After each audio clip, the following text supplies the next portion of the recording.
Ibu mertua dan suami mengajak pelakor untuk makan malam bersama di restoran mewah. Ku buat dia syok saat aku berjalan masuk restoran dan semua karyawan menunduk kepadaku. Mereka tak tahu bahwa aku pemilik restoran itu. Aku permalukan mereka sebagai benalu tak tahu diri. Sebelum kita mulai ceritanya, yuk kita absen dulu ya.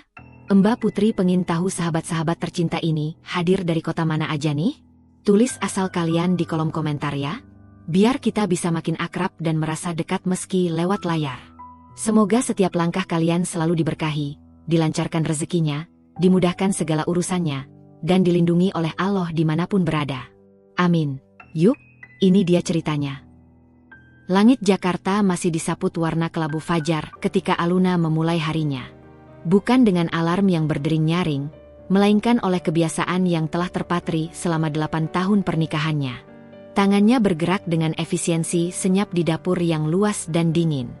Dapur itu, seperti seluruh rumah mewah peninggalan mertuanya, terasa megah namun tanpa kehangatan. Semua perabotnya mahal, berkilauan di bawah lampu kristal, tetapi terasa asing, seolah hanya pajangan di sebuah museum kehidupan yang bukan miliknya. Ia meletakkan secangkir kopi hitam pekat tanpa gula di meja makan, tepat di sisi kanan piring suaminya, Baskara. Di sebelahnya, segelas teh melati hangat dengan sedikit madu untuk ibu mertuanya, Dewi. Aroma masakan, nasi goreng spesial dengan udang dan potongan daging asap, menguar, mengisi kekosongan ruang makan. Ini adalah ritual paginya, menjadi istri dan menantu yang sempurna, sebuah peran yang ia mainkan dengan begitu apik hingga terkadang ia lupa di mana batas antara akting dan dirinya yang asli. Pagi, sapa Baskara sambil melangkah masuk ke ruang makan. Suaranya datar, tanpa emosi. Ia bahkan tidak menatap Aluna, matanya langsung tertuju pada ponsel di tangannya. Kemeja birunya yang licin dan jam tangan mewah di pergelangan tangannya memancarkan aura pria sukses yang sedang terburu-buru. Pagi, Mas. Sarapannya sudah siap, jawab Aluna lembut, suaranya nyaris berbisik. Tak lama kemudian, Dewi muncul dari kamarnya. Penampilannya selalu rapi, bahkan di pagi hari. Daster batiknya yang mahal dan sanggul kecil di kepalanya membuatnya tampak seperti seorang ratu di kerajaannya sendiri. Ia duduk di kepala meja, menatap hidangan di depannya dengan tatapan menilai. Kenapa udangnya tidak dikupas semua kulitnya? Aluna, kamu tahu Mama tidak suka repot, ujar Dewi, nadanya bukan bertanya, melainkan mengkritik. Maaf, Ma. Tadi Aluna pikir akan lebih terasa manisnya jika disisakan ekornya. Jawab Aluna dengan sabar. Topeng ketenangan yang telah ia asah selama bertahun-tahun terpasang sempurna di wajahnya. Baskara mendengus pelan, masih fokus pada ponselnya. Sudahlah, Ma. Cuma udang. Percakapan pagi itu berjalan seperti biasanya.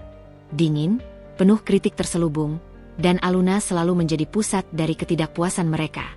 Ia makan dalam diam, merasakan setiap suap nasi goreng buatannya sendiri terasa hambar di lidahnya.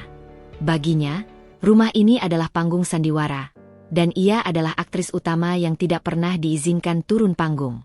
Di tengah keheningan yang canggung itu, Baskara tiba-tiba meletakkan ponselnya dan menatap ibunya dengan senyum yang dibuat-buat. Ma, jadi ya rencana kita nanti malam? Tanyanya, melirik sekilas ke arah Aluna seolah ia hanya perabot di ruangan itu. Dewi langsung bersemangat. Wajahnya yang kaku berubah cerah. Tentu saja jadi, Bas. Mama sudah tidak sabar. Katanya restoran baru itu, Senja Kencana, benar-benar istimewa. Eksklusif dan hanya untuk kalangan atas. Pas sekali untuk merayakan, yah, kau tahu. Aluna merasakan jantungnya berhenti berdetak sejenak. Senja Kencana. Nama itu begitu familiar, begitu lekat di hatinya. Oh ya. Aluna memberanikan diri bertanya, berusaha menjaga suaranya tetap netral. Restoran di mana itu, Mas? Baskara menatapnya dengan tatapan meremehkan. Kamu tidak akan tahu tempatnya. Lagi pula, kamu lebih baik di rumah saja. Acara ini penting, untuk kolega bisnisku. Dewi menimpali dengan nada sinis yang tajam. Betul. Biar saja Aluna di rumah. Kasihan nanti kalau ikut, bajunya bau dapur. Lagi pula, ini acara khusus. Kami akan menjamu tamu yang sangat spesial. Wanita tua itu menekankan kata spesial sambil tersenyum penuh arti pada putranya. Rasa perih yang familiar menusuk dada Aluna. Kolega bisnis. Tamu spesial. Ia tahu persis sandiwara apa yang sedang mereka mainkan. Selama setahun terakhir, ia sudah mencium aroma parfum wanita lain di kemeja Baskara, mendengar bisik-bisik di telepon yang langsung dimatikan saat ia masuk kamar. Ia tahu suaminya memiliki wanita simpanan. Dan kini, dengan kurang ajarnya, mereka akan membawa wanita itu ke restorannya. Restorannya. Aluna hanya menunduk, menyembunyikan kilatan amarah di matanya di balik bulu matanya yang lentik. Baik, Mas, M.A. Selamat bersenang-senang nanti malam. Jawaban patuhnya membuat Baskara dan Dewi puas. Mereka menganggap Aluna sebagai wanita lugu, penurut, dan sedikit bodoh yang bisa mereka kendalikan sesuka hati. Mereka tidak pernah tahu, di balik daster sederhana dan sikap menunduk itu, ada seorang wanita yang berbeda sama sekali. Setelah mereka berdua berangkat, Baskara ke kantornya dan Dewi ke acara arisannya, Aluna berdiri sejenak di tengah ruang makan yang kembali senyap.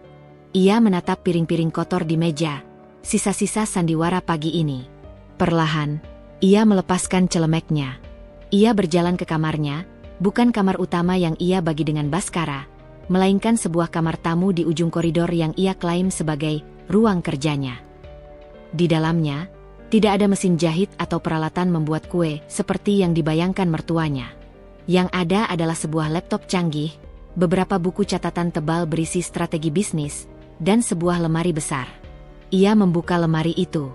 Di dalamnya, tergantung deretan pakaian yang kontras dengan citranya di rumah ini. Gaun-gaun elegan, setelan blazer yang tajam, dan sepatu hak tinggi yang berkilauan. Ini adalah seragamnya untuk panggungnya yang lain. Panggung di mana ia bukan korban, melainkan sang penguasa. 5 tahun lalu, dengan uang warisan dari almarhum ayahnya yang ia rahasiakan, Aluna mulai membangun mimpinya. Ia membeli sebuah properti tua di kawasan elit Jakarta dan menyulapnya menjadi Senja Kencana, sebuah restoran fine dining dengan konsep perpaduan kuliner Nusantara dan teknik memasak modern. Ia terjun langsung, mulai dari desain interior, penyusunan menu, hingga merekrut setiap kepala koki dan staf. Tidak ada yang tahu pemilik Senja Kencana yang misterius, yang hanya dikenal sebagai Ibu A, adalah Aluna, istri dari Baskara Wijoyo yang dianggap tak lebih dari seorang ibu rumah. Tangga biasa. Baginya, restoran itu adalah benteng pertahanannya, bukti kemandiriannya, dan sumber kekuatannya. Malam ini, benteng itu akan didatangi oleh musuh-musuhnya. Mereka pikir mereka akan makan malam mewah untuk merayakan perselingkuhan mereka. Mereka tidak tahu bahwa mereka akan masuk ke dalam sarang singa betina yang telah mereka lukai terlalu lama. Aluna menatap pantulan dirinya di cermin. Wajah lembut dan sabar itu perlahan mengeras. Kilat di matanya yang tadi ia sembunyikan kini bersinar terang, dingin, dan penuh perhitungan. Baiklah, Baskara. Baiklah, Mama. Bisiknya pada bayangannya sendiri. Kalian ingin makan malam spesial? Akan ku berikan kalian malam yang tidak akan pernah kalian lupakan seumur hidup kalian. Ia meraih ponselnya, bukan untuk menelepon teman atau keluarga, melainkan manajer operasional restorannya. Pak Budi, sapanya dengan suara yang tegas dan berwibawa, sangat berbeda dari bisikan lembutnya di meja makan tadi. Malam ini, siapkan chef table untuk 3 orang atas nama Baskara Wijoyo. Pastikan semua staf terbaik bertugas. Saya ingin pelayanan yang tak terlupakan untuk mereka. Dan satu lagi, pastikan semua orang di sana tahu siapa saya saat saya masuk nanti. Pertunjukannya akan segera dimulai. Sore itu, Baskara meninggalkan kantor lebih awal.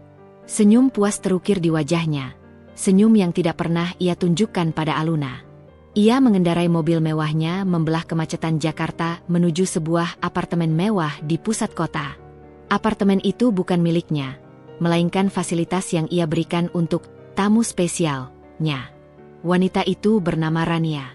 Saat Baskara tiba, Rania sudah menunggunya dengan penampilan yang memukau.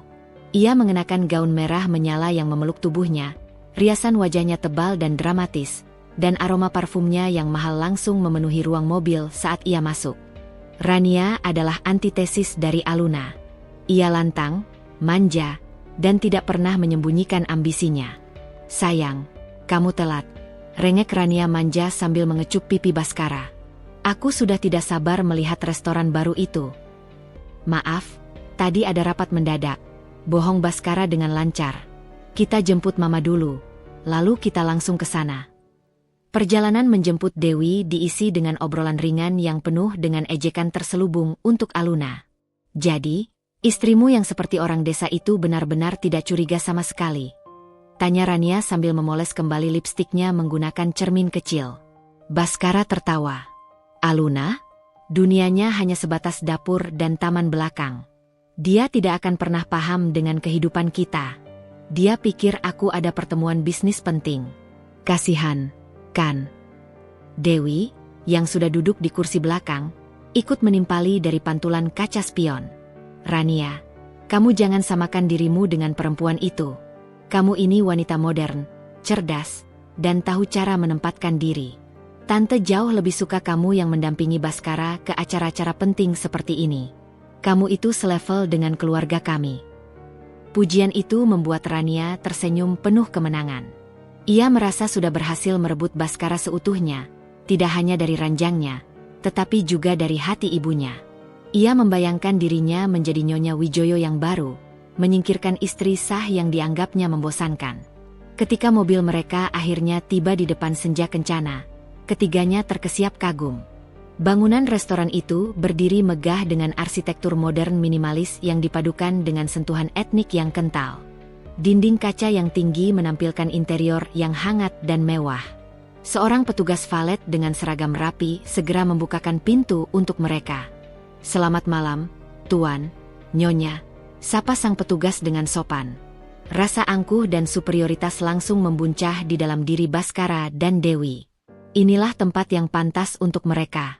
Mereka melangkah masuk ke lobi yang didominasi oleh instalasi seni dari kayu jati raksasa dan aromaterapi bunga sedap malam yang lembut. Seorang manajer penyambut tamu, Maitre D, yang elegan menghampiri mereka. "Selamat malam, selamat datang di Senja Kencana. Apa sudah ada reservasi?" "Tentu saja," jawab Baskara pongah. "Atas nama Baskara Wijoyo." Sang Maitre D memeriksa tablet di tangannya sejenak. Matanya sedikit melebar, namun ia berhasil menjaga ekspresi profesionalnya. "Ah, betul. Bapak Baskara Wijoyo. Kami sudah menyiapkan meja terbaik untuk Anda malam ini. Silakan ikuti saya." Rasa bangga Baskara semakin menjadi-jadi. Ia melingkarkan tangannya di pinggang Rania, memamerkannya seolah sebuah trofi. Dewi berjalan di belakang mereka dengan dagu terangkat tinggi.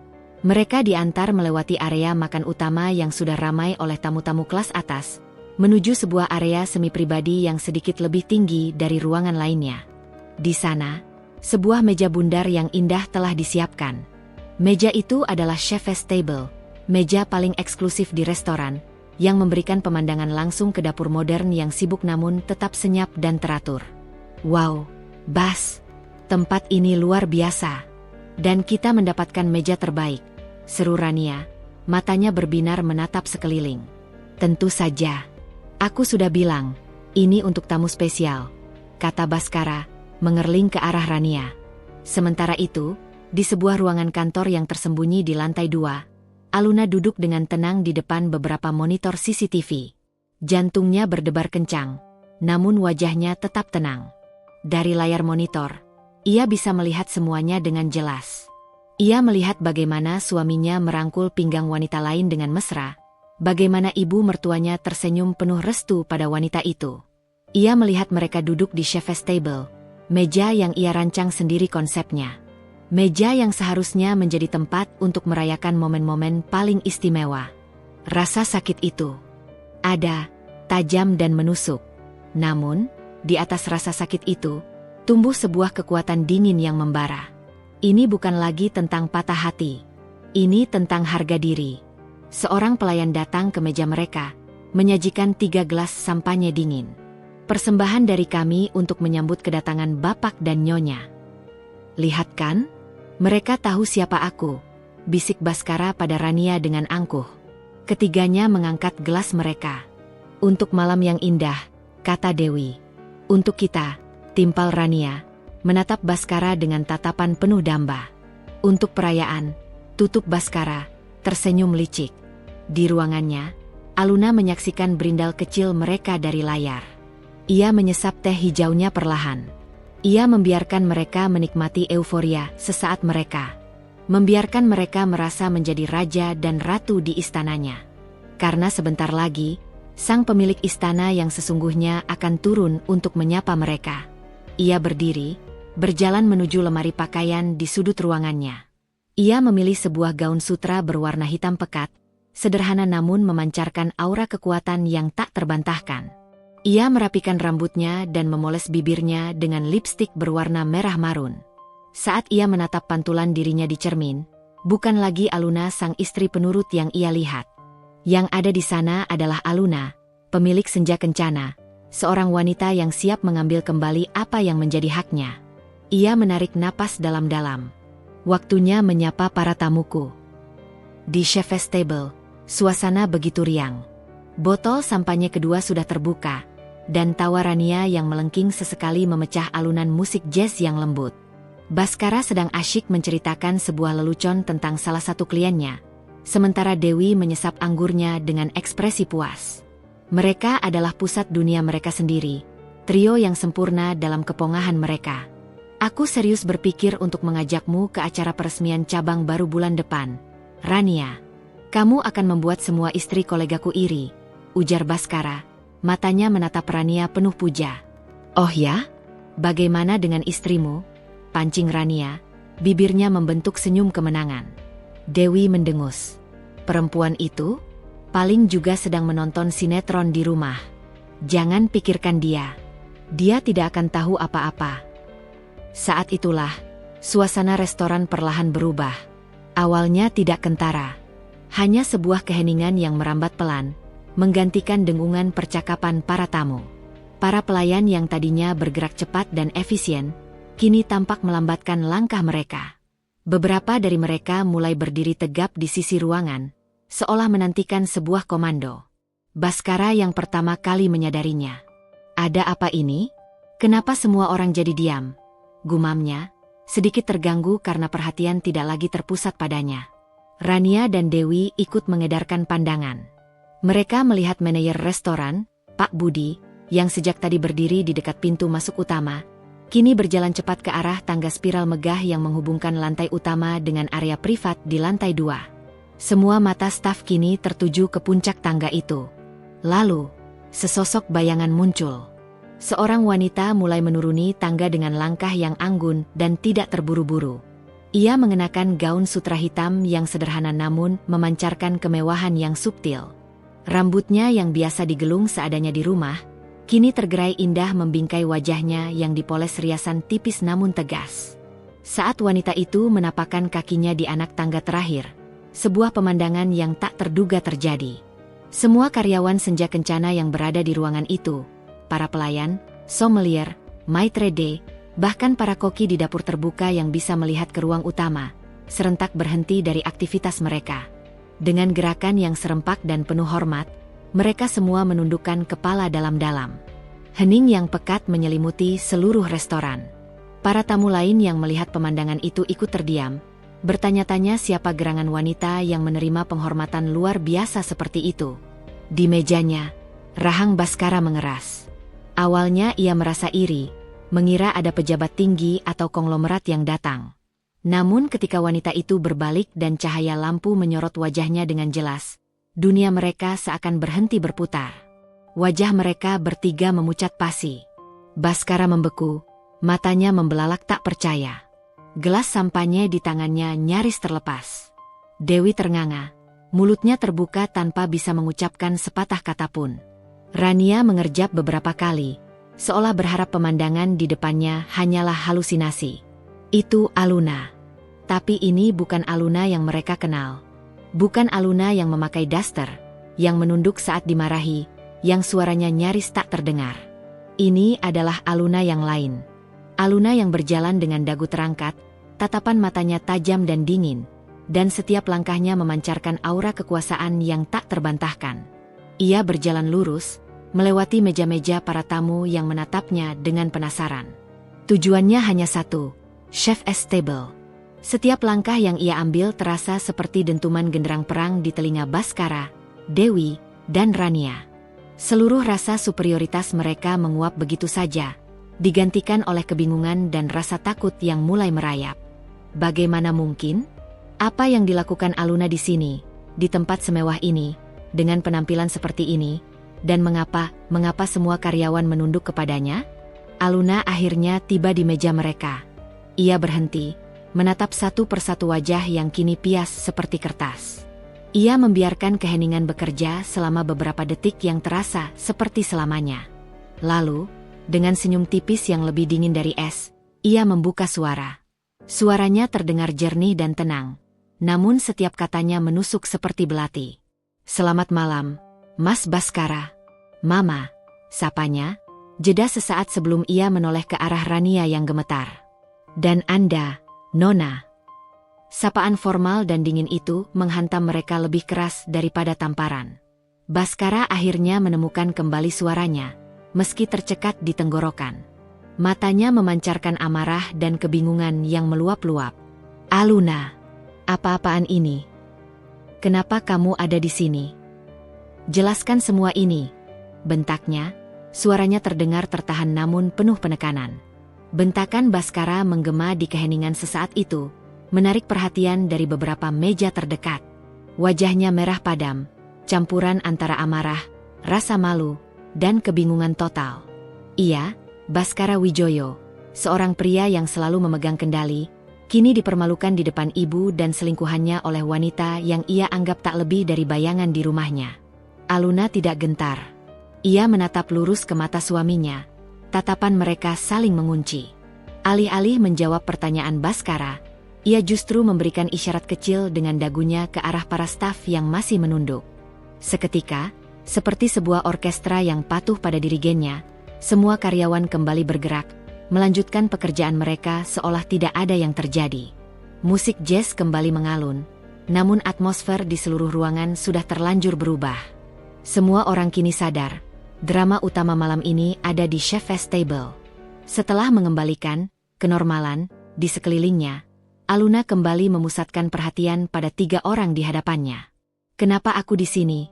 ulangnya dengan nada tenang yang mengerikan. "Ini pertanyaan yang menarik, Mas. Tapi mungkin pertanyaan yang lebih tepat adalah, kenapa kamu membawa tamu ke rumahku tanpa seizinku?" Kata "rumahku" diucapkan dengan penekanan lembut namun tajam. Bhaskara tertawa sinis, meski terdengar sedikit histeris. "Rumahmu? Jangan bercanda, Aluna. Kamu sudah gila ya? Ini restoran paling mahal di kota, bukan dapurmu yang sempit itu." Dewi, yang sudah berhasil mengatasi keterkejutannya, menimpali dengan suara bergetar karena amarah. "Cukup sandiwaranya, Aluna. Kamu membuat malu keluarga Wijoyo. Memakai baju mahal dan menyelinap ke tempat seperti ini. Kamu mau jadi apa? Cepat pulang sekarang juga." Rania hanya bisa diam, menatap Aluna dengan campuran rasa takut dan tidak percaya. Wanita yang dideskripsikan sebagai istri udik dan penurut ini sama sekali tidak ada di hadapannya. Aluna tersenyum. Bukan senyum hangat, melainkan senyum yang penuh dengan luka dan kekuatan yang terpendam selama bertahun-tahun. Ia merentangkan tangannya, seolah merengkuh seluruh ruangan restoran yang megah itu. "Rumah yang kubangun dengan keringat dan air mataku sendiri," ujarnya, suaranya kini terdengar lebih jelas dan mantap.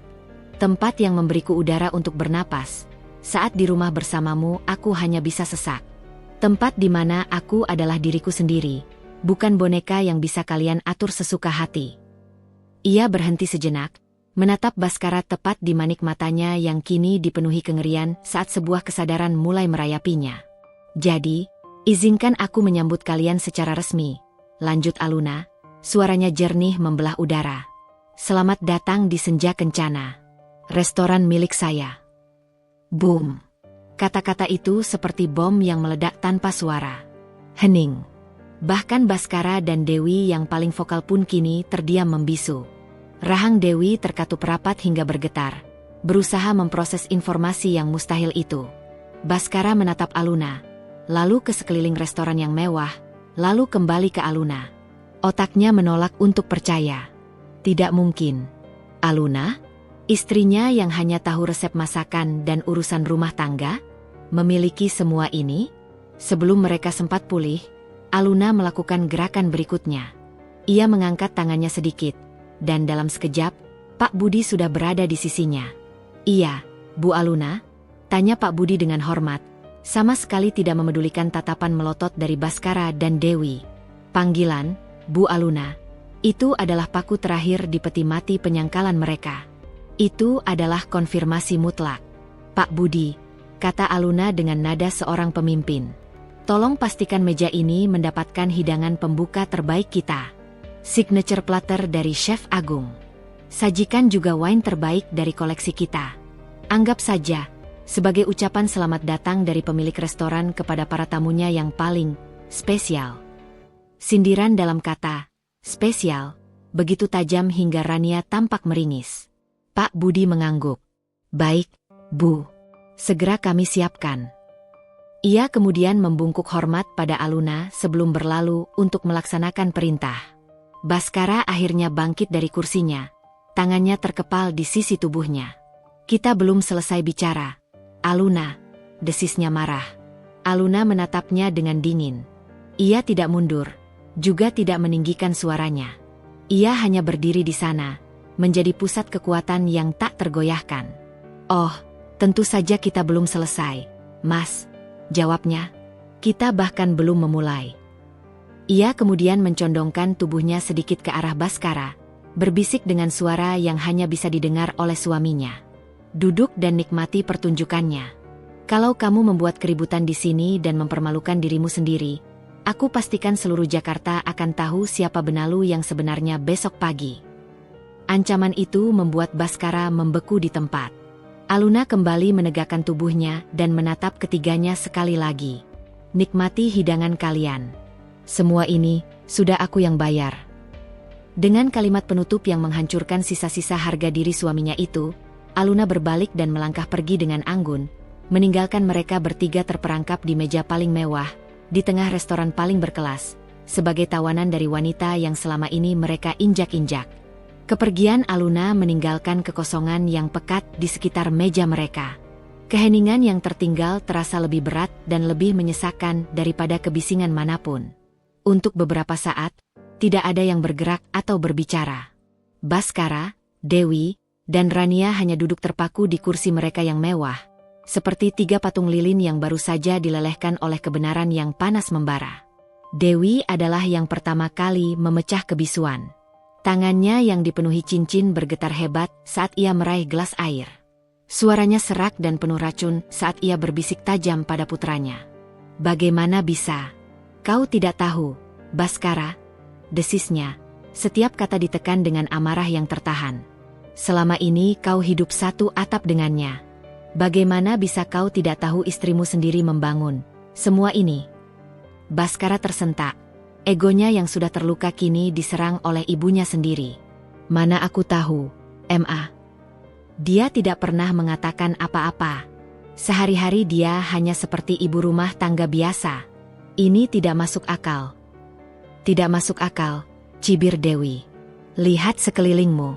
Restoran sebesar ini. Uang dari mana dia? Jangan-jangan dia..." Dewi tidak melanjutkan, namun matanya yang menyipit menuduh Aluna melakukan hal-hal yang tidak terhormat untuk mendapatkan kekayaannya. Di tengah pertengkaran ibu dan anak itu, Rania merasa dirinya semakin kecil dan tidak terlihat. Fantasinya tentang kehidupan glamor sebagai Nyonya Wijoyo hancur berkeping-keping. Wanita yang ia remehkan ternyata jauh lebih berkuasa dan kaya daripada pria yang sedang ia kencani. Ia menatap Baskara, dan untuk pertama kalinya, ia tidak melihat seorang pangeran kaya raya, melainkan seorang pria bodoh yang bahkan tidak mengenal istrinya sendiri. Rasa kagumnya seketika menguap, digantikan oleh keraguan. Tepat saat itu, Pak Budi datang bersama dua orang pelayan lainnya. Mereka bergerak dengan efisiensi yang nyaris tanpa suara. Di atas troli dorong, tersaji sebuah nampan perak raksasa. "Sesuai instruksi dari Ibu Aluna," ujar Pak Budi dengan suara datar dan profesional. Kami sajikan senja kencana signature platter. Ia dan para pelayan mulai menata hidangan itu di atas meja. Ada potongan lobster thermidor yang keemasan, sate daging wagyu A5 yang mengilap, kerang kampak raksasa yang dipanggang dengan mentega bawang putih, dan berbagai hidangan laut premium lainnya yang ditata dengan artistik. Aromanya begitu menggugah selera. Namun bagi ketiga orang di meja itu, setiap hidangan tampak seperti racun yang disajikan dengan indah. Ini adalah hidangan terbaik dari chef agung kami. Khusus untuk tamu-tamu terhormat Ibu Aluna, lanjut Pak Budi, seolah sengaja menekankan status mereka sebagai tamu dari wanita yang mereka hianati. Setelah selesai menata, Pak Budi membungkuk sedikit. Selamat menikmati. Kehadiran makanan mewah itu justru menjadi puncak siksaan bagi mereka. Mereka kini terperangkap. Pergi begitu saja akan menjadi tontonan dan pengakuan kekalahan yang memalukan. Namun, untuk tetap tinggal dan memakan hidangan itu terasa seperti menelan harga diri mereka sendiri bulat-bulat. Setiap suapan akan menjadi pengingat bahwa mereka sedang menikmati kemewahan yang dibayar oleh Aluna. Di lantai atas, Aluna menyaksikan semua itu dari monitor di ruangannya. Ia melihat wajah tegang mereka, pertengkaran bisik-bisik mereka, dan cara mereka menatap makanan di depannya seolah itu adalah bom waktu. Tidak ada senyum kemenangan di wajah Aluna. Hanya ada ekspresi lelah dan tatapan mata yang kosong. Pesta ini ia bangun dari kepingan hatinya yang dihancurkan oleh mereka. Setiap hidangan mahal itu adalah simbol dari setiap malam yang ia habiskan menangis dalam diam. Setiap pengorbanan yang tidak pernah mereka lihat. Kembali di meja, Baskara dengan gerakan kasar mengambil garpu dan menusuk sepotong daging wagyu, lalu memasukkannya ke dalam mulut. Ia mengunyah dengan rahang yang mengeras, berusaha menunjukkan bahwa ia tidak terpengaruh. Makan, perintahnya pada Dewi dan Rania. Jangan biarkan dia menang.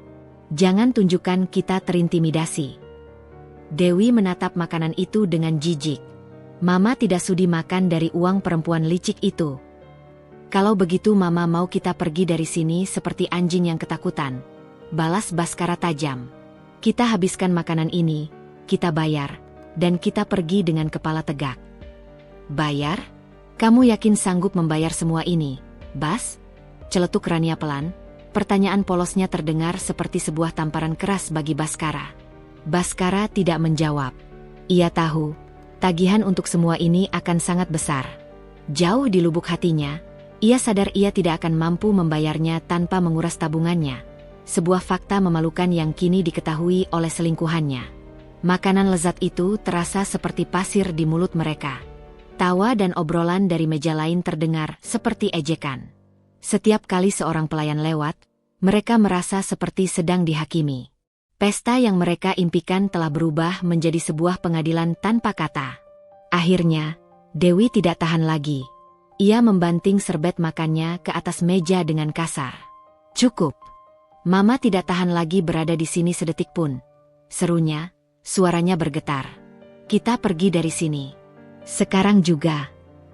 Dewi berdiri, siap untuk melangkah pergi, mengabaikan tatapan heran dari tamu-tamu lain. Ia tidak peduli lagi dengan rasa malu.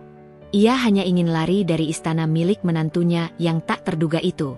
Teriakan Dewi yang tertahan membuat beberapa kepala menoleh ke arah meja mereka.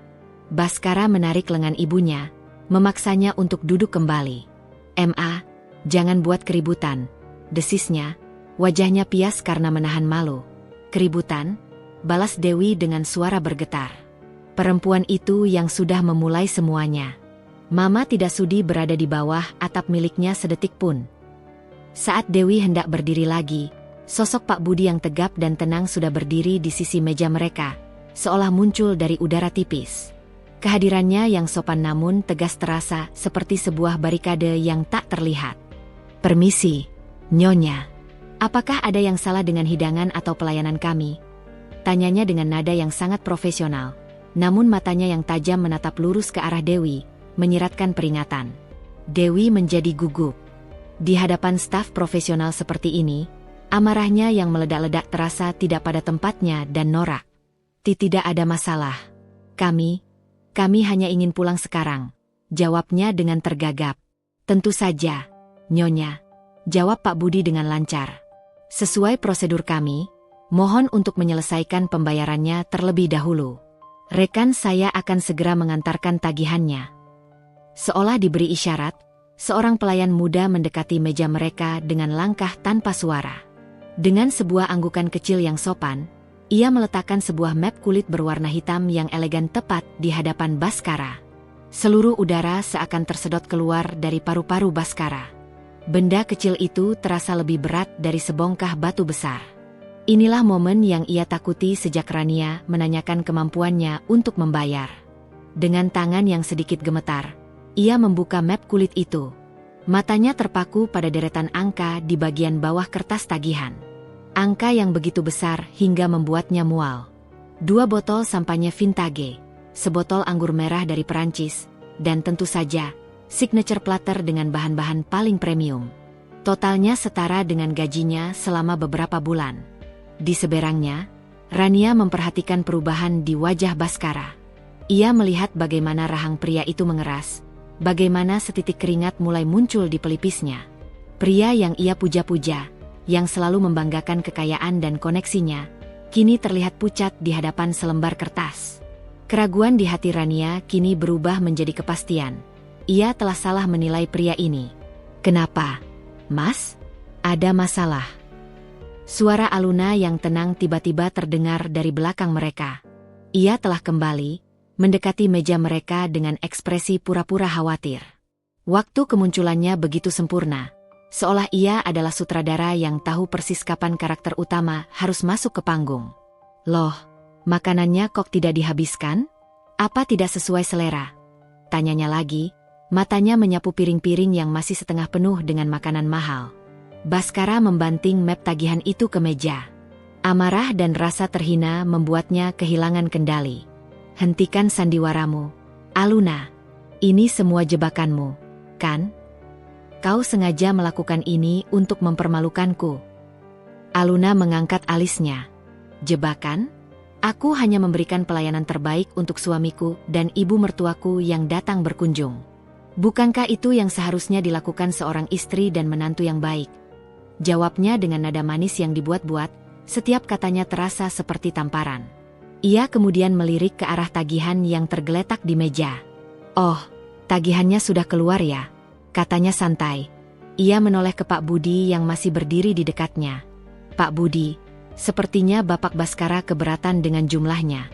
"Kasihan, mungkin beliau sedang tidak pegang uang sebanyak itu," ujar Aluna, suaranya cukup keras untuk didengar beberapa meja di sekitarnya. Wajah Bhaskara langsung memerah padam. Aluna melanjutkan, seolah memberikan solusi yang murah hati. "Tolong berikan diskon."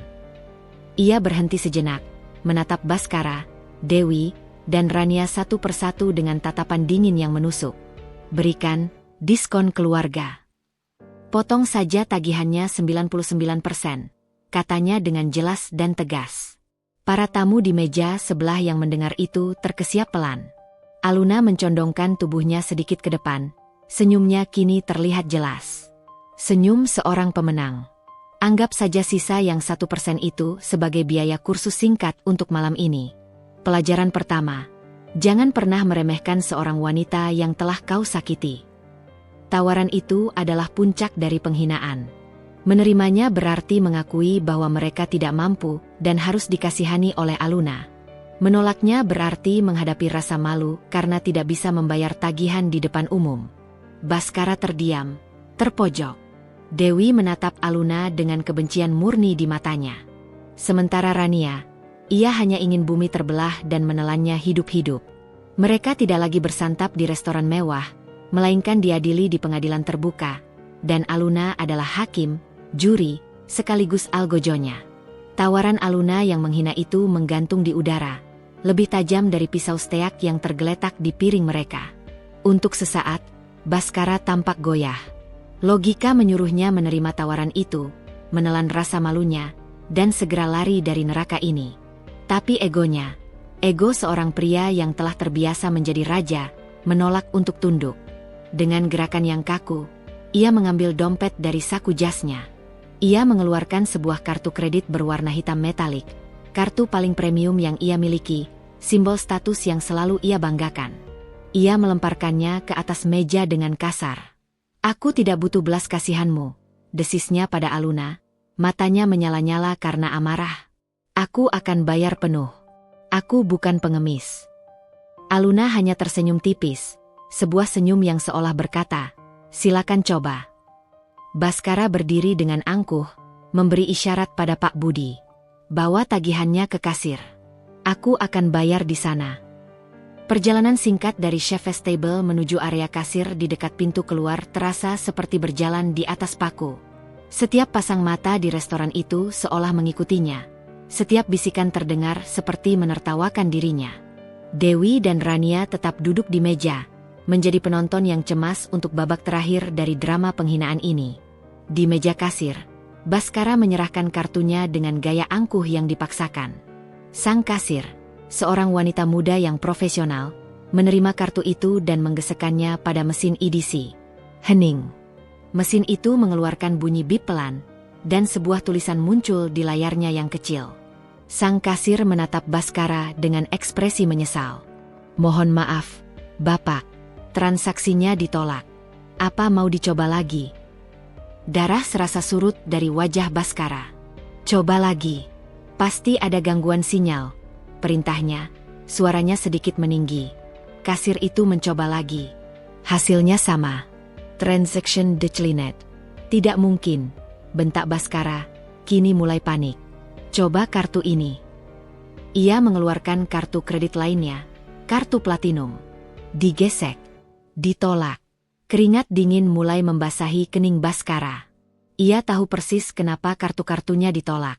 Limitnya tidak mencukupi. Selama ini ia hidup dalam ilusi kekayaan, bergaya melebihi kemampuannya, dan kini, di hadapan semua orang, kebohongannya terbongkar oleh selembar tagihan dari restoran milik istrinya sendiri.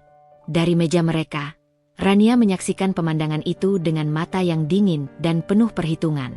Pria yang berdebat dengan kasir itu, yang wajahnya memerah karena malu, bukanlah pria sukses dan berkuasa yang ia kira. Ia hanyalah seorang pria dengan ego yang lebih besar dari saldo rekeningnya. Rasa cinta dan kagum yang tadinya ia rasakan kini berubah menjadi rasa jijik. Melihat pertunjukan itu sudah cukup, Aluna melangkah dengan tenang menuju kasir. Ia bahkan tidak melirik Baskara yang berdiri membeku di sana. Ia berbicara langsung kepada Pak Budi. Sudah cukup sandiwaranya, Pak Budi, katanya dengan suara yang jelas, sengaja agar semua orang di sekitarnya bisa mendengar. Biarkan saja mereka pergi. Aluna kemudian menatap lurus ke arah Dewi dan Rania yang masih terpaku di meja. Anggap saja malam ini, semua hidangan dan minuman mahal di restoran ini. Lanjutnya, suaranya kini terdengar dingin dan tanpa emosi. Adalah sedekah dari saya untuk para benalu yang lupa caranya berterima kasih. Kata benalu itu diucapkan dengan penekanan yang begitu kuat, bergema di seluruh ruangan. Itu adalah penghakiman final. Vonis yang tak terbantahkan. Itulah batasnya. Baskara sudah tidak sanggup menanggung malu lagi. Tanpa mengucapkan sepatah kata pun, ia berbalik. Ia berjalan cepat melewati Aluna, kembali ke mejanya, tidak berani menatap mata istrinya. Ia hanya bisa meraih jasnya. Kita pergi, gumamnya, suaranya parau. Ia berjalan menuju pintu keluar, tidak menunggu ibu atau selingkuhannya. Dewi, dengan wajah tertunduk menahan malu yang luar biasa, segera bangkit dan tergopoh-gopoh mengikutinya. Rania adalah yang terakhir berdiri. Ia menatap Aluna sejenak dari kejauhan. Di mata Aluna, ia tidak melihat kemenangan yang angkuh, melainkan kekuatan yang tenang. Rania sadar, ia telah bertaruh pada kuda yang salah. Dengan perlahan, ia mengambil tas tangannya dan berjalan keluar, menjaga jarak beberapa langkah di belakang Baskara dan Dewi, seolah ingin menunjukkan bahwa ia bukan lagi bagian dari mereka. Mereka keluar dari pintu senja kencana bukan sebagai trio yang pongah, melainkan sebagai 3 individu yang hancur dan kalah, meninggalkan Aluna berdiri tegak di tengah kerajaan yang telah mereka remehkan. Malam itu, pertarungan telah usai, dan sang ratu telah memenangkannya secara mutlak. Setelah pintu senja kencana tertutup di belakang mereka, dunia luar yang ramai terasa asing dan menulikan. Tidak ada yang berbicara saat petugas valet membawakan mobil Baskara. Rania dengan cepat masuk ke kursi belakang, menciptakan jarak sejauh mungkin dari Baskara dan Dewi yang duduk di depan. Perjalanan yang tadinya dimulai dengan tawa dan antisipasi kini diselimuti oleh keheningan yang beku dan memalukan. Aroma parfum Rania yang mahal kini terasa menyesakkan di dalam mobil. Setiap tarikan napas terasa berat, penuh dengan kata-kata yang tak terucap, amarah, tuduhan, dan penyesalan. Mobil berhenti pertama kali di depan lobi apartemen Rania. Sebelum Baskara sempat mematikan mesin, Rania sudah membuka pintu. "Aku turun di sini," katanya, suaranya dingin dan tanpa emosi. Baskara menoleh, wajahnya menunjukkan kepanikan. "Rania, tunggu. Aku bisa jelaskan." "Jelaskan apa, Bas?" potong Rania, menatapnya tanpa minat. "Menjelaskan bahwa selama ini kamu dibiayai oleh istrimu yang kamu bilang udik itu? Atau menjelaskan kenapa kartu kreditmu bahkan tidak bisa membayar makan malam yang kamu janjikan?" Setiap kata Rania adalah tamparan baru bagi Baskara. "Sepertinya kamu punya banyak urusan keluarga yang harus diselesaikan," lanjut Rania sambil meraih tasnya. "Hubungi aku lagi kalau kamu sudah benar-benar menjadi pria yang kamu ceritakan." Dengan itu, ia membanting pintu mobil dan berjalan masuk ke lobi apartemennya yang mewah tanpa menoleh ke belakang sedikit pun. Baskara hanya bisa menatap punggungnya yang menghilang. Satu lagi pilar kehidupannya runtuh malam itu. Begitu mobil kembali melaju, tangis Dewi yang tertahan akhirnya pecah. Tapi itu bukan tangis kesedihan, melainkan tangis amarah. "Lihat apa yang sudah kau lakukan," teriaknya sambil memukul-mukul dashboard mobil. "Kau biarkan perempuan itu menginjak-injak harga diri keluarga kita. Kau dipermalukan di depan selingkuhanmu. Di mana otakmu, Baskara?" Baskara, yang sudah berada di titik terendahnya, akhirnya meledak. "Di mana otakku? Seharusnya aku yang bertanya pada Mama. Bukankah Mama yang selalu bilang kalau Aluna itu bodoh dan tidak berguna? Bukankah Mama yang mendukungku untuk meremehkannya? Sekarang kita tahu dia bukan siapa-siapa. Mama menyalahkanku." Pertengkaran sengit itu mengisi sisa perjalanan mereka. Tidak ada lagi aliansi ibu dan anak yang solid. Yang ada hanya dua orang yang kalah, yang saling menyalahkan atas kehancuran mereka. Sementara itu, di dalam senja kencana, suasana berangsur normal. Namun, cara para staf memandang Aluna telah berubah selamanya. Di mata mereka, ia bukan lagi hanya seorang pemilik yang baik hati, tetapi seorang ratu yang baru saja memenangkan perang di istananya sendiri. Pak Budi menghampiri Aluna yang sedang berdiri menatap keluar jendela besar, memandangi lampu-lampu kota. "Malam yang berat, Bu Aluna?" tanyanya lembut. Aluna menghela napas panjang. Napas pertama yang terasa benar-benar lega setelah bertahun-tahun. Ia berbalik dan tersenyum tipis pada manajer kepercayaannya itu. "Malam yang diperlukan, Pak Budi. Terima kasih sudah mengatur semuanya dengan sempurna." "Kapanpun, Bu. Kami semua di sini ada di pihak Anda," jawab Pak Budi, suaranya tulus. Penegasan itu terasa lebih hangat daripada pujian manapun yang pernah ia harapkan dari suami atau mertuanya. Setelah memastikan operasional restoran berjalan lancar hingga tutup, Aluna kembali ke kantornya. Ia duduk di kursi kulitnya yang nyaman, keheningan ruangan kini terasa menenangkan. Adrenalin dari konfrontasi tadi mulai surut, menyisakan kelelahan yang mendalam. Kemenangan ini terasa aneh. Ada kepuasan, tentu saja. Tapi ada juga rasa hampa yang samar. Ia telah menghancurkan suaminya, mertuanya, dan pernikahannya sendiri malam ini. Sebuah air mata akhirnya jatuh membasahi pipinya. Bukan air mata kesedihan, tapi air mata kelegaan. Air mata yang membersihkan semua kepahitan dan penderitaan selama 8 tahun. Air mata yang menandai akhir dari satu babak dalam hidupnya, dan awal dari babak yang baru. Ia menyeka air matanya dengan punggung tangannya. Wajahnya kembali mengeras dengan tekad. Pertarungan di restorannya sudah selesai. Tapi perang sesungguhnya masih menantinya di rumah. Ia meraih tas tangannya dan mantelnya.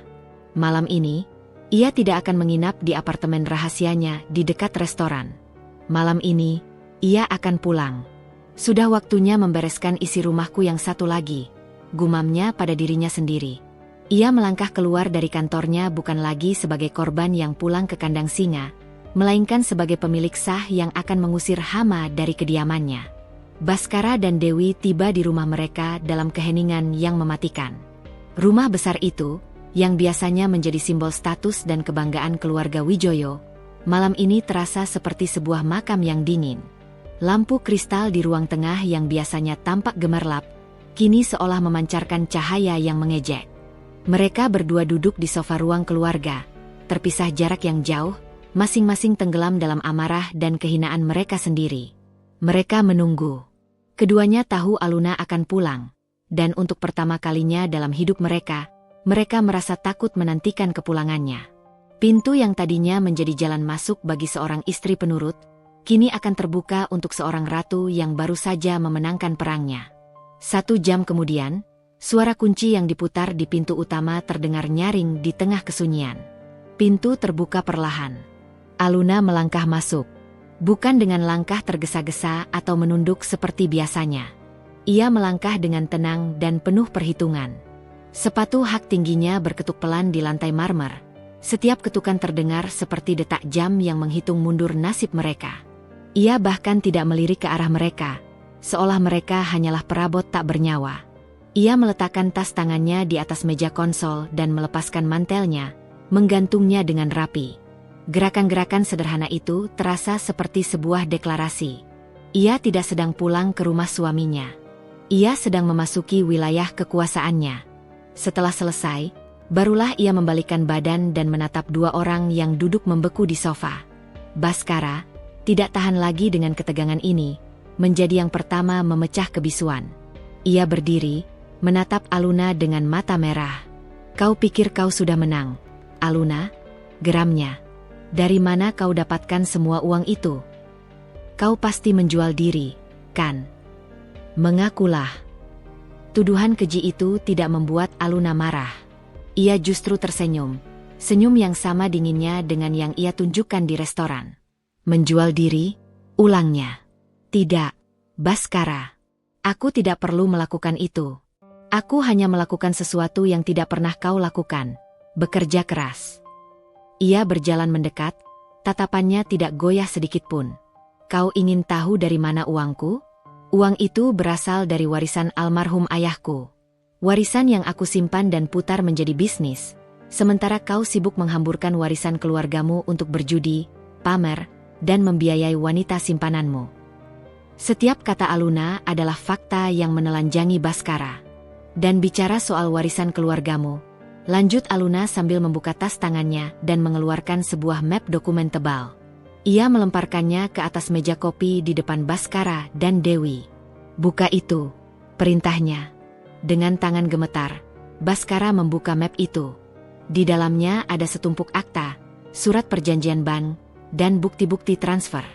Matanya membelalak saat membaca kop suratnya. Ini adalah dokumen-dokumen utang dan penyitaan. Aluna menjelaskan dengan suara yang datar dan tanpa ampun.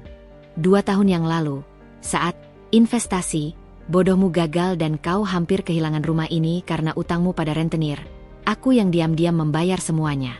Aku yang membeli kembali surat-surat rumah ini dari bank sebelum mereka menyitanya." Napas Dewi tercekat di tenggorokannya. Ia menatap Aluna dengan horor. "Jadi, selamat, Mas Baskara." "Mama," kata Aluna, nadanya penuh ironi yang menyakitkan. "Selama 2 tahun terakhir, kalian tinggal dengan nyaman di rumahku. Makan dari uangku. Menikmati fasilitas yang aku bayar. Kalian menjadi benalu di atas aset milikku." Kebenaran itu menghantam mereka seperti badai. Lebih keras dari penghinaan di restoran. Rumah ini, benteng terakhir kebanggaan keluarga Wijoyo, ternyata sudah lama bukan milik mereka lagi. Mereka benar-benar tidak punya apa-apa. Baskara ambruk kembali ke sofa. Seluruh kekuatan seolah tersedot dari tubuhnya. Dewi hanya bisa menangis tanpa suara. Tubuhnya bergetar hebat. Aluna menatap 2 sosok yang hancur di hadapannya. Tidak ada lagi rasa kasihan di hatinya. Yang ada hanya kelegaan karena beban itu akan segera berakhir. "Aku sudah lelah membersihkan semua kotoran yang kalian buat," katanya dengan tegas. "Aku beri kalian waktu 24 jam. Ia berhenti, memastikan mereka berdua mendengarkan dengan saksama. "Kemasi semua barang-barang pribadi kalian yang berharga. Setelah itu, Pergi dari rumah ini. Besok lusa, aku akan mengganti semua kunci dan memasang sistem keamanan baru. Ultimatum itu final. Tidak ada ruang untuk negosiasi. Dengan itu, Aluna berbalik. Ia tidak lagi memedulikan tangisan Dewi atau tatapan kosong Baskara. Ia berjalan menaiki tangga utama menuju kamar tidur utama. Kamar yang selama ini ia masuki sebagai seorang istri, namun malam ini akan ia tiduri sebagai pemilik tunggal. Langkahnya mantap, meninggalkan puing-puing kehidupan lamanya di lantai bawah. Matahari pagi menembus jendela besar di kamar tidur utama, namun sinarnya tidak membawa kehangatan seperti biasanya. Aluna terbangun di atas ranjang yang terasa begitu luas seorang diri. Untuk pertama kalinya dalam 8 tahun, ia tidur di kamar itu tanpa rasa cemas, tanpa menunggu suara langkah kaki suaminya yang pulang larut malam dengan aroma parfum wanita lain. Pagi itu, ia merasakan kedamaian yang telah lama hilang. Ia mandi dan berganti pakaian, bukan dengan daster rumahannya, melainkan dengan setelan kasual yang rapi dan elegan. Saat ia menuruni tangga, pemandangan di ruang tengah menyambutnya. Rumah yang tadinya selalu tertata rapi kini tampak berantakan. Beberapa kardus kosong tergeletak di lantai. Dewi duduk di sofa, matanya bengkak dan merah karena menangis semalaman. Di tangannya, ia memegang sebuah album foto keluarga yang sudah usang.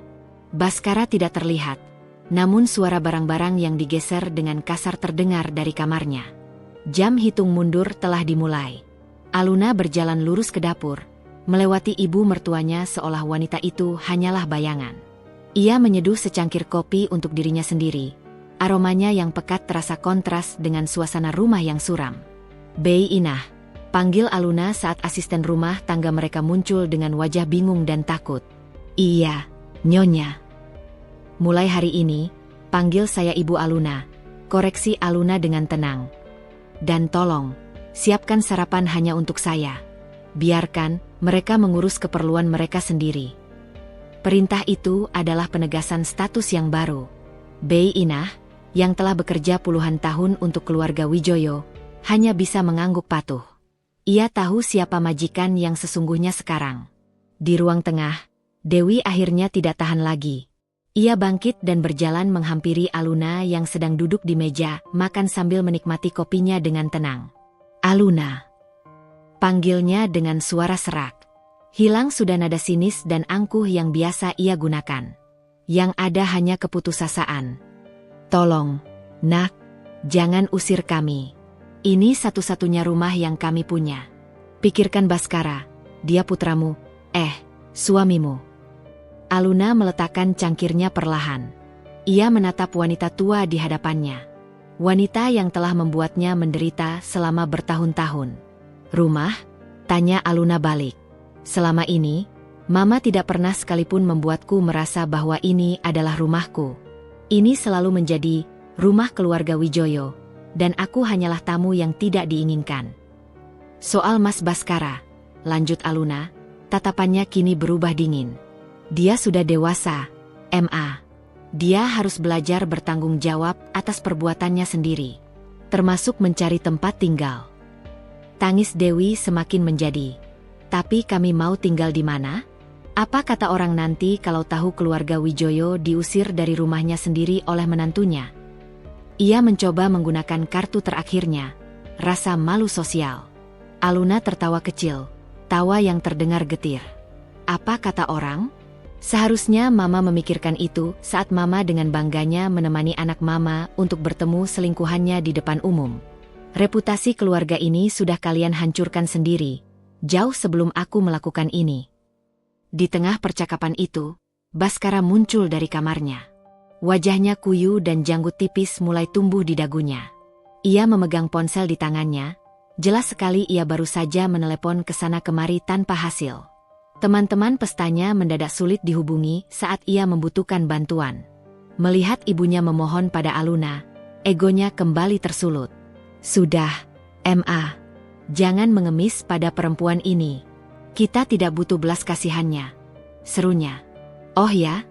tantang Aluna, berdiri dari kursinya. "Lalu, apa rencanamu, Mas? Sudah menemukan tempat untuk menampung dirimu dan ibumu?" Baskara terdiam. Ia tidak punya jawaban. Aluna melirik jam di dinding. Waktu kalian terus berjalan. Aku sarankan kalian lebih fokus berkemas daripada berdebat. Siang nanti, aku akan memanggil jasa pindahan untuk mengangkut barang-barang yang tidak kalian bawa ke panti asuhan. Ancaman itu membuat mereka berdua pucat pasi. Aluna tidak main-main. Ia meninggalkan mereka berdua yang terpaku di ruang makan dan berjalan menuju taman belakang, tempat favoritnya di rumah itu. Ia duduk di bangku kayu, merasakan hangatnya sinar matahari di kulitnya. Dari dalam rumah, terdengar kembali suara barang-barang yang dikemasi dengan kasar, diselingi isak tangis Dewi yang pilu. Itu adalah suara masa lalunya yang sedang dibongkar. Dan Aluna mendengarkannya, bukan dengan rasa iba, melainkan dengan kepastian bahwa ia telah membuat keputusan yang benar. Sore menjelang, dan batas waktu 24 jam yang diberikan Aluna hampir habis. Ruang tengah rumah itu kini tak bisa dikenali lagi. Tumpukan kardus dan koper menggunung di dekat pintu, merusak pemandangan mewah yang tadinya begitu agung. Debu beterbangan di udara, dan aroma kesedihan serta keputusasaan terasa begitu pekat. Baskara dan Dewi tampak 10 tahun lebih tua. Wajah mereka kuyu, pakaian mereka kusut. Tidak ada lagi sisa-sisa kesombongan. Yang ada hanyalah kelelahan dan kekalahan yang telak. Dewi duduk di atas salah satu koper, memeluk sebuah kotak kayu kecil berisi perhiasan warisan terakhirnya. Air matanya sudah kering. Baskara baru saja menutup telepon dengan nada frustrasi. Jelas sekali, ia baru saja ditolak lagi oleh kerabat yang dihubunginya. Tepat pukul 4 sore, Aluna menuruni tangga. Ia sudah berganti pakaian dengan blus sederhana dan celana panjang. Wajahnya tenang, tanpa ekspresi. Ia tidak perlu mengatakan apa-apa. Kehadirannya sudah cukup menjadi pengingat bahwa waktu mereka telah habis. Ia berhenti di anak tangga terakhir, melipat tangannya di dada. Mobil pesanannya sudah di depan, katanya datar. Di depan rumah, sebuah mobil pick-up sewaan yang sudah usang menunggu. Pemandangan yang begitu kontras dengan deretan mobil mewah yang biasa terparkir di garasi. Sopir dan seorang keneknya berdiri canggung, seolah tidak yakin harus berbuat apa. Baskara menatap Aluna, ada sisa-sisa kebencian di matanya yang lelah. Kau puas sekarang, Aluna? Melihat kami seperti ini. Kepuasan tidak ada hubungannya dengan ini, Mas, jawab Aluna dengan suara yang mantap. Ini tentang konsekuensi. Setiap perbuatan ada akibatnya. Dan inilah akibat dari perbuatan kalian. Ia berjalan ke arah pintu dan membukanya lebar-lebar. Silakan. Jangan membuat sopirnya menunggu terlalu lama. Tidak ada lagi yang bisa mereka katakan. Tidak ada lagi yang bisa mereka lakukan. Dengan langkah gontai, Baskara dan kenek mobil pick-up itu mulai mengangkut barang-barang mereka keluar dari rumah. Dewi bangkit, berjalan melewati Aluna tanpa menatapnya, seolah Aluna adalah hantu. Proses itu berlangsung dalam keheningan yang menyakitkan. Perabotan mewah dan lukisan mahal menjadi saksi bisu kejatuhan tuan rumah mereka. Baskara membawa sendiri kopernya, punggungnya yang biasanya tegap kini terlihat membungkuk. Setelah semua barang dinaikkan, Dewi masuk ke dalam kabin depan mobil pick-up yang sempit itu. Wajahnya ia palingkan ke jendela. Baskara berhenti sejenak di depan pintu, menatap Aluna untuk terakhir kalinya. Kau akan menyesali ini, desisnya, sebuah ancaman kosong dari seorang pria yang telah kehilangan segalanya. Aluna menatapnya lurus. Satu-satunya hal yang aku sesali, Baskara, katanya dengan jelas, adalah aku tidak melakukan ini 8 tahun yang lalu. Selamat tinggal. Baskara tertegun oleh jawaban final itu. Ia kehilangan kata-kata. Akhirnya, ia berbalik dan naik ke mobil. Mesin tua pick-up itu menyala dengan suara berisik, dan perlahan, mobil itu menjauh dari halaman rumah, membawa serta seluruh masa lalu Aluna yang kelam. Aluna berdiri di ambang pintu, memperhatikan mobil itu hingga hilang di tikungan jalan. Ia tidak merasakan lonjakan kemenangan. Ia juga tidak merasakan kesedihan. Yang ia rasakan hanyalah kekosongan. Sebuah ruang kosong yang bersih, yang siap untuk diisi dengan hal-hal baru. Ia tidak membanting pintu. Perlahan, ia menutup pintu kayu jati yang berat itu. Suara klik dari kunci yang terpasang di slotnya terdengar begitu tegas dan final. Pintu itu telah tertutup. Ia berbalik, menatap ruang tengah yang kini terasa begitu luas dan lengang. Ia berjalan dari satu ruangan ke ruangan lain, membuka semua jendela lebar-lebar, membiarkan angin sore masuk dan menyapu sisa-sisa energi negatif yang tertinggal. Kemudian, ia mengambil ponselnya. Panggilan pertama yang ia lakukan bukan kepada teman atau keluarganya untuk berbagi cerita. Panggilan pertamanya adalah ke seorang profesional. "Selamat sore," sapanya. "Saya ingin membuat janji. Saya mau ganti semua kunci di rumah saya secepatnya." Setelah panggilan itu selesai, ia berdiri di tengah ruangan yang disinari cahaya keemasan matahari senja. Rumah itu terasa sunyi. Tapi ini bukan lagi kesunyian yang menindas. Ini adalah kesunyian yang damai. Ia menarik napas dalam-dalam, merasakan paru-parunya terisi penuh dengan udara segar kebebasan. Beberapa hari berlalu. Rumah besar itu kini terasa berbeda. Suara ketukan palu dan geseran perabotan menggantikan keheningan yang canggung. Aluna tidak membuang waktu. Sehari setelah kepergian Baskara dan Dewi, ia memulai proyek besar. Merebut kembali setiap inci dari rumah itu dan menjadikannya benar-benar miliknya. Ia menyewa jasa desainer interior dan tim renovasi kecil. Perintah pertamanya tegas dan jelas. "Turunkan semua potret keluarga besar Wijoyo dari dinding," ujarnya pada para pekerja. "Dan sofa beludru berat di ruang tamu itu, tolong disumbangkan saja ke panti jompo. Saya mau sesuatu yang lebih ringan dan modern." Ia berjalan dari kamar ke kamar, menyingkirkan semua barang yang mengingatkannya pada masa lalunya yang menindas. Kamar tamu yang dulu menjadi tempat persembunyiannya, kini ia ubah menjadi perpustakaan pribadi yang nyaman. Kamar Baskara, bekas kamar mereka, ia kosongkan total. Dindingnya ia cat ulang dengan warna putih gading yang cerah. Ia ingin ruangan itu bersih dari jejak-jejak pengkhianatan. Bei Inah, sang asisten rumah tangga, bekerja dengan semangat baru. Diperlakukan dengan hormat dan gaji yang lebih dari layak oleh Aluna, ia menjadi orang kepercayaan di rumah itu. Suatu pagi, saat menyajikan teh untuk Aluna di teras belakang, ia memberanikan diri untuk berbicara. "Permisi, Bu Aluna," katanya ragu-ragu. "Kemarin, saya dapat kabar dari sepupu saya yang tinggal di dekat tempat tinggal Tuan Baskara yang baru." Aluna berhenti membaca buku. Ia menatap Bei Inah, memberinya isyarat untuk melanjutkan. Katanya, Tuan dan Nyonya Dewi sekarang tinggal di sebuah rumah kontrakan kecil di pinggir kota. Hanya ada 2 kamar, dan sering mengeluh karena airnya kadang mati, lapor Bei Inah dengan hati-hati. Aluna mengangguk pelan. Tidak ada ekspresi terkejut atau puas di wajahnya. Ia sudah menduga hal itu akan terjadi. Kehidupan yang dibangun di atas kesombongan tanpa pondasi yang kuat akan runtuh seperti itu. "Terima kasih informasinya, Bei." Hanya itu yang ia katakan, lalu kembali memusatkan perhatian pada bukunya. Baginya, kabar itu hanyalah sebuah epilog dari cerita yang sudah selesai. Fokusnya kini bukan lagi pada mereka, melainkan pada dirinya sendiri. Ia mulai menemukan kembali kebahagiaan-kebahagiaan kecil yang telah lama ia lupakan. Ia memasak untuk dirinya sendiri, bukan untuk memenuhi selera orang lain. Ia mencoba resep-resep baru yang eksotis, memutar musik klasik dengan volume kencang di dapur barunya yang telah direnovasi. Ia menghabiskan lebih banyak waktu di taman belakang. Bukan lagi untuk merawat bunga agar mertuanya tidak marah, tapi karena ia benar-benar mencintai aroma tanah setelah disiram dan melihat kuncup-kuncup baru bermekaran. Ia menemukan kembali Aluna yang dulu, sebelum pernikahan merenggut semua warna dari hidupnya. Satu sore, setelah seharian mengawasi pekerjaan renovasi, ia duduk di ruang tengahnya yang kini terasa lapang dan terang. Hanya ada sebuah sofa baru yang nyaman dan sebuah meja kopi kecil. Dinding yang tadinya dipenuhi potret leluhur Wijoyo kini kosong, siap untuk diisi dengan lukisan atau karya seni pilihannya sendiri. Ia memejamkan mata, mengingat kembali sosok Aluna 8 tahun lalu yang penuh harapan, lalu sosok Aluna yang penurut dan penuh ketakutan, dan akhirnya sosok Aluna yang berdiri tegak di restorannya. Ia tidak membenci masa lalunya. Ia menerimanya sebagai bagian dari perjalanan yang telah membentuknya menjadi wanita kuat seperti sekarang.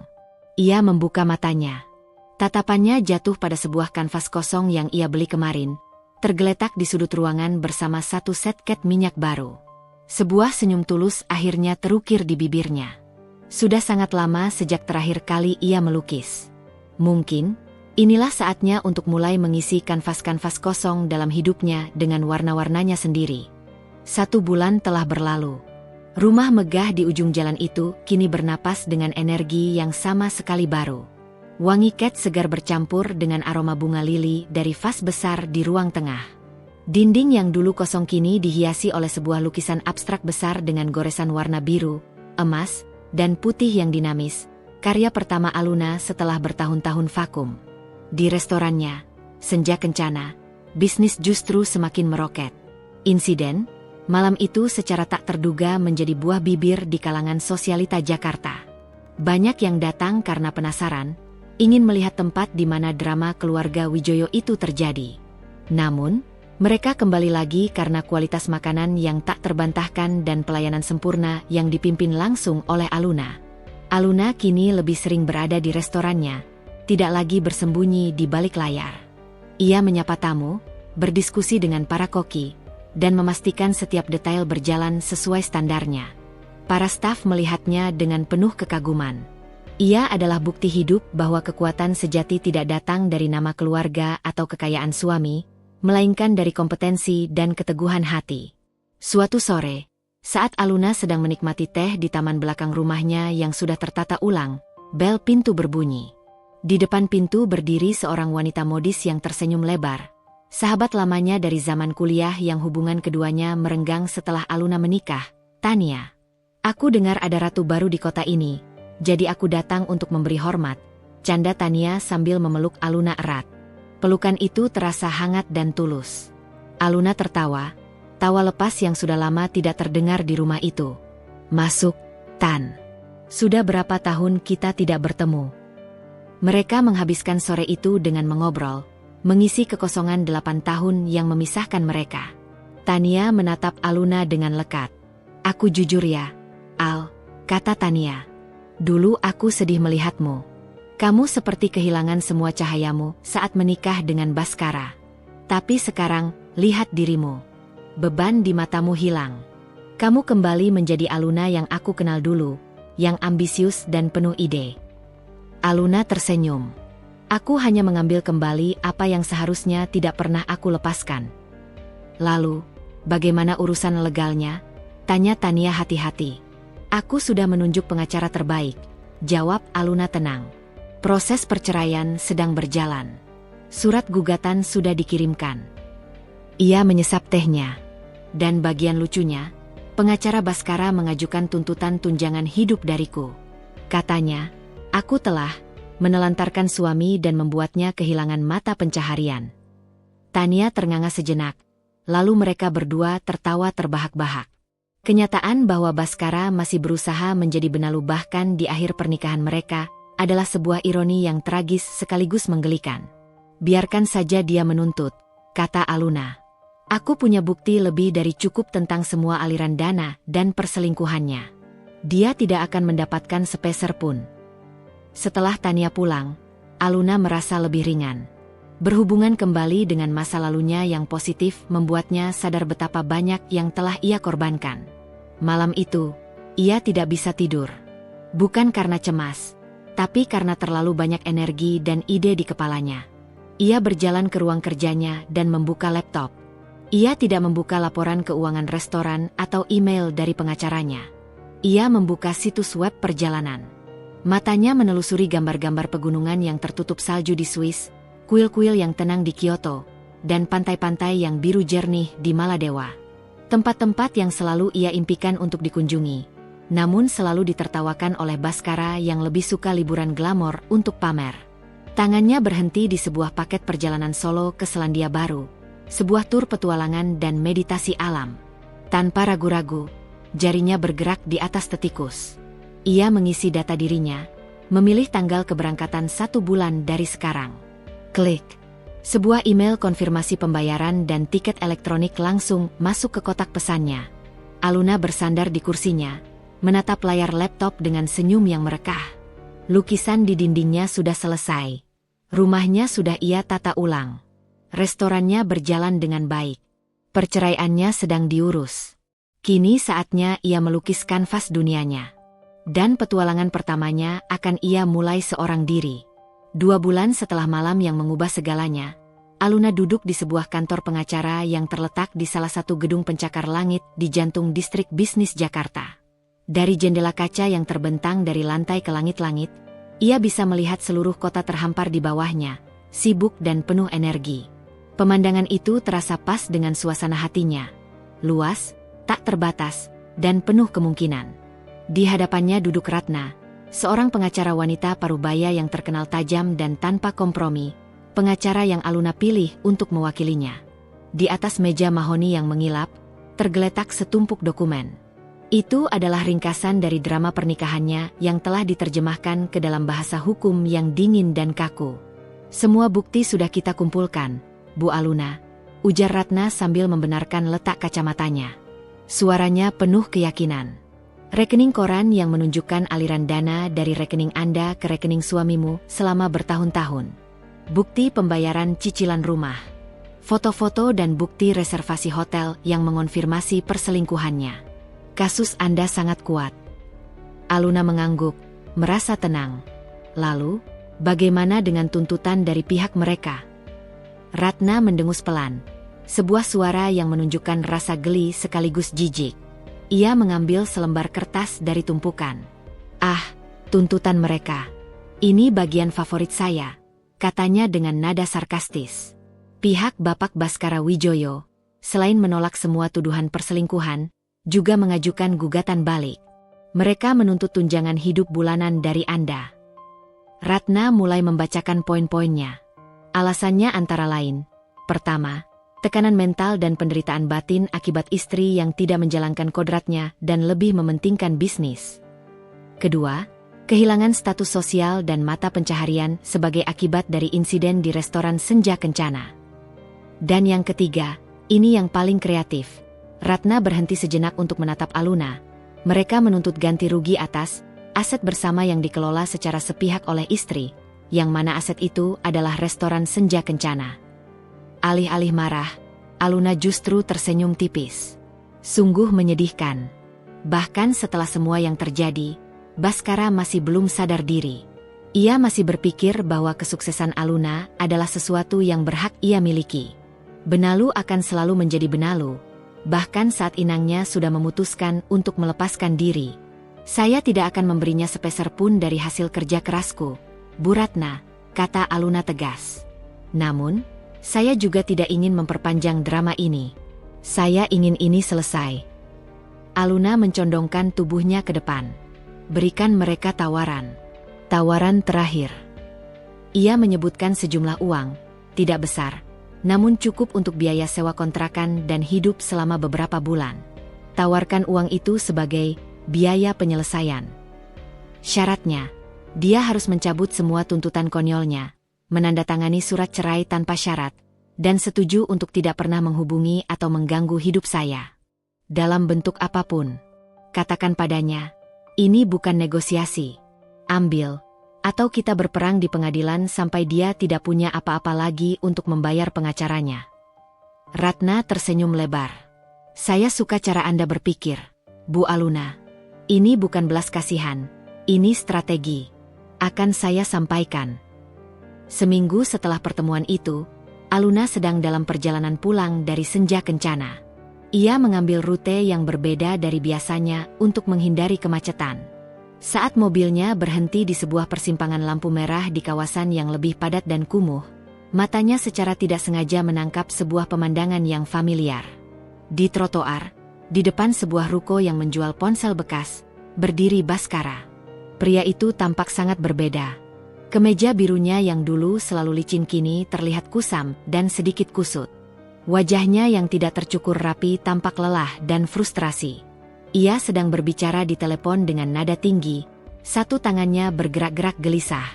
Tak jauh darinya, Dewi duduk di sebuah bangku plastik di depan warung, menatap kosong ke arah jalanan yang ramai, wajahnya menyiratkan kepasrahan yang mendalam. Mobil mewah Baskara sudah tidak ada, digantikan oleh motor metik tua yang terparkir di dekat mereka. Aluna menatap pemandangan itu dari dalam mobilnya yang sejuk dan nyaman. Ia menunggu, entah apa yang ia harapkan akan ia rasakan. Amarah? Kepuasan? Iba? Namun, yang datang hanyalah kehampaan. Ia tidak merasakan apa-apa. Pria di seberang jalan itu, yang sedang marah-marah pada seseorang di teleponnya, terasa seperti orang asing. Kenangan tentang 8 tahun penderitaannya terasa seperti menonton film tentang kehidupan orang lain. Rasa sakit itu sudah hilang, digantikan oleh ketidakpedulian yang menenangkan. Lampu lalu lintas berubah hijau.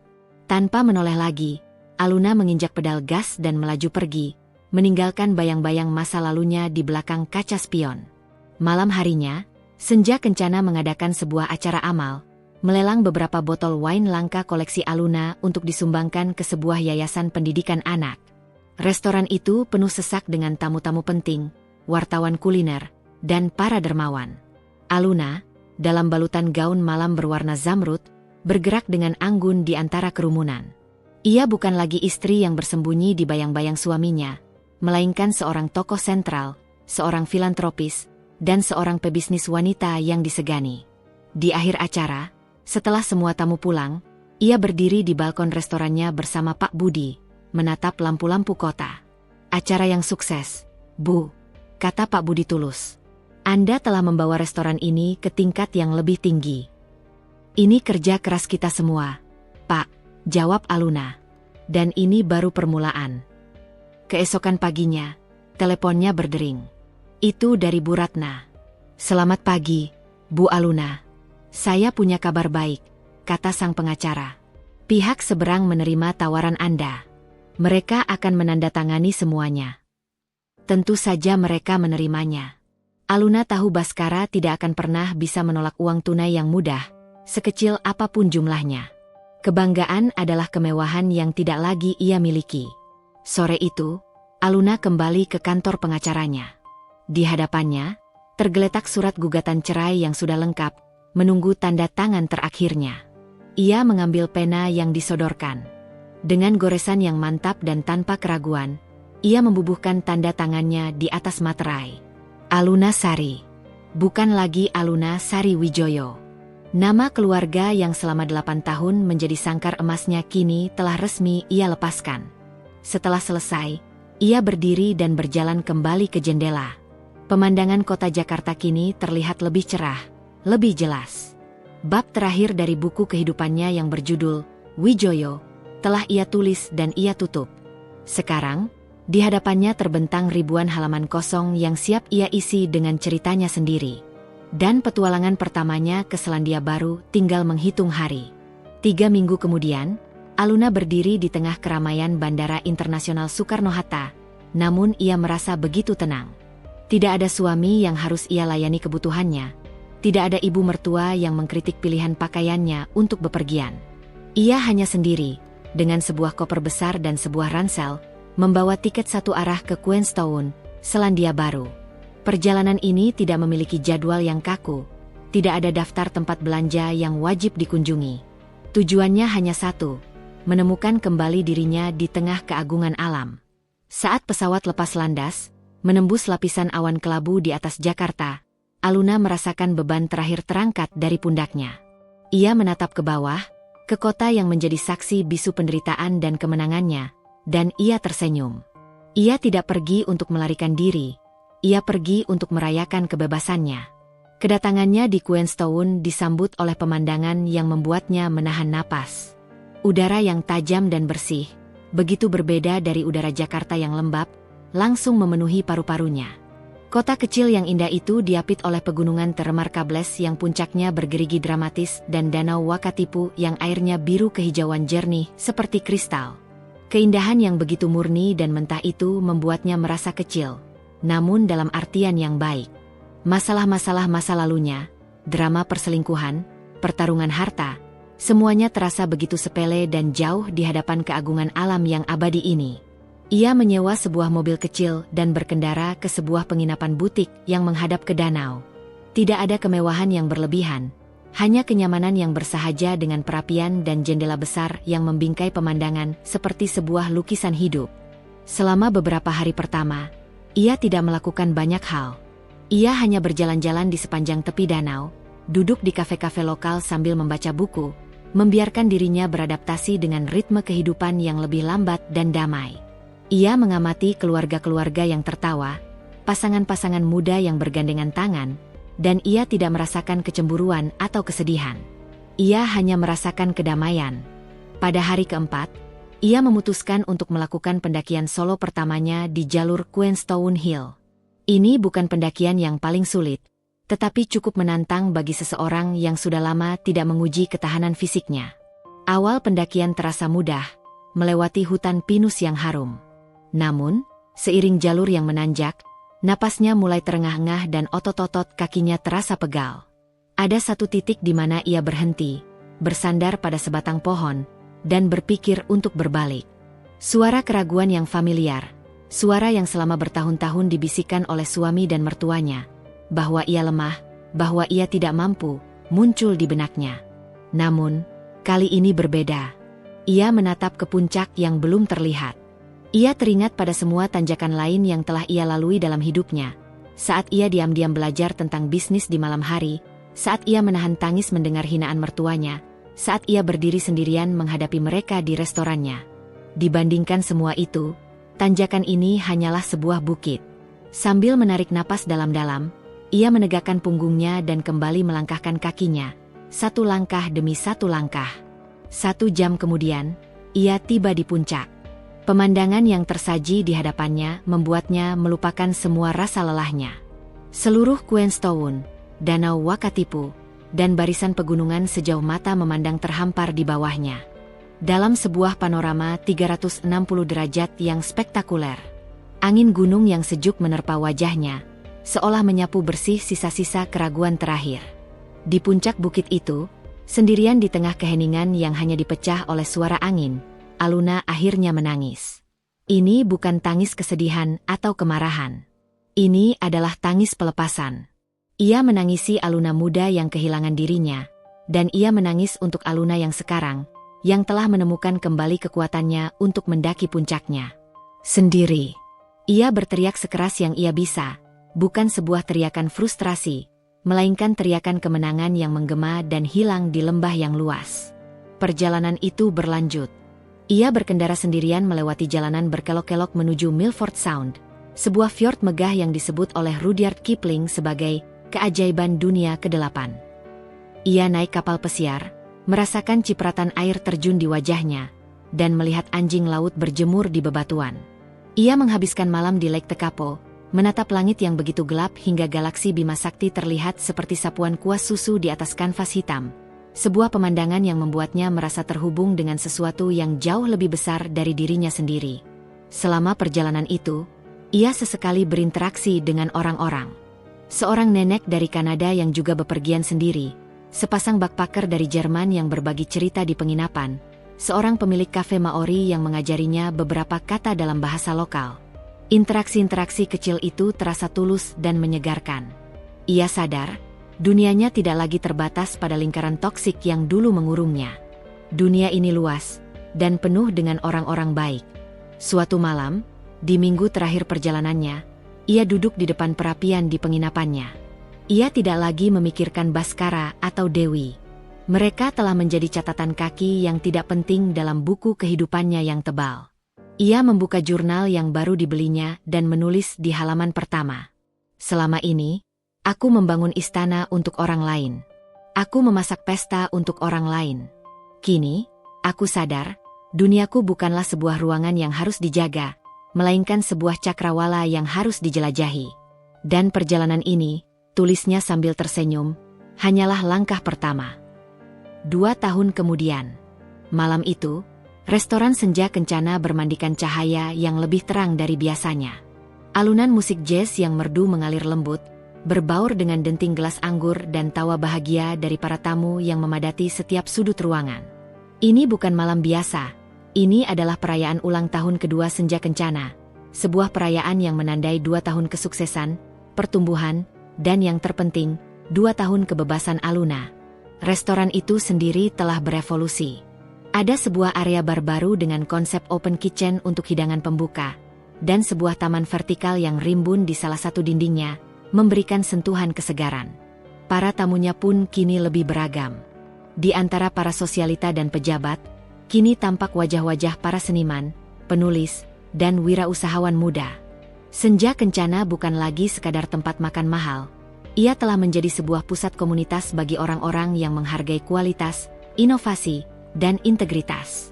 Di tengah semua itu, Aluna bergerak dengan pesona yang tenang dan penuh percaya diri. Ia mengenakan gaun berwarna perak yang mengalir lembut mengikuti setiap gerakannya. Rambutnya ditata sederhana, dan riasannya menonjolkan cahaya alami yang kini selalu terpancar dari wajahnya. Ia menyapa setiap tamu dengan nama, bertukar canda dengan para koki, dan memastikan Pak Budi tidak terlalu stres mengelola acara besar itu. Ia adalah jantung dari tempat itu, dan semua orang bisa merasakannya. Sahabatnya, Tania, berdiri di dekat bar sambil tersenyum menatapnya. "Lihat dia," bisik Tania pada suaminya. Dia tidak berjalan, dia seolah menari dengan kehidupannya sendiri. Di tengah pesta, Aluna melihat Bu Ratna, pengacaranya, yang datang untuk memberikan selamat. Setelah bertukar sapa, Bu Ratna berbicara dengan nada yang lebih pelan. "Saya tidak ingin merusak suasana pestamu, Aluna. Tapi ada sedikit kabar terakhir yang mungkin perlu kamu tahu," ujar Bu Ratna. Aluna mengangguk, siap mendengarkan. "Saya dengar dari kolega, mantan suamimu, Baskara, dia kembali berulah.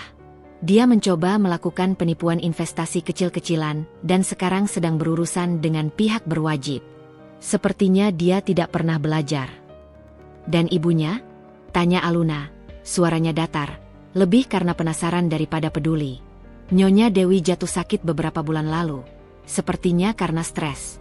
Setelah keluar dari rumah sakit, dia akhirnya pindah untuk tinggal bersama kerabatnya di luar kota. Hidupnya sangat sederhana sekarang," jelas Bu Ratna. Aluna terdiam sejenak, mencerna informasi itu. Tidak ada rasa puas, tidak ada dendam yang terbalaskan. Yang ada hanyalah sebuah kesedihan samar atas kehidupan yang sia-sia. Mereka memiliki segalanya, nama baik, warisan, kesempatan. Namun kesombongan dan kebusukan hati telah menghancurkan mereka dari dalam. Itu adalah takdir yang mereka tulis sendiri. Semoga mereka menemukan kedamaian dengan cara mereka sendiri. Hanya itu respons Aluna. Ia kemudian tersenyum pada pengacaranya. "Sekarang, mari kita nikmati pestanya. Masa lalu biarlah tetap di masa lalu." Puncak acara malam itu adalah saat Aluna diminta untuk memberikan pidato. Ia naik ke atas panggung kecil yang telah disiapkan. Semua mata tertuju padanya. Keheningan yang penuh hormat menyelimuti ruangan. "Selamat malam semuanya," sapanya, suaranya hangat dan jernih.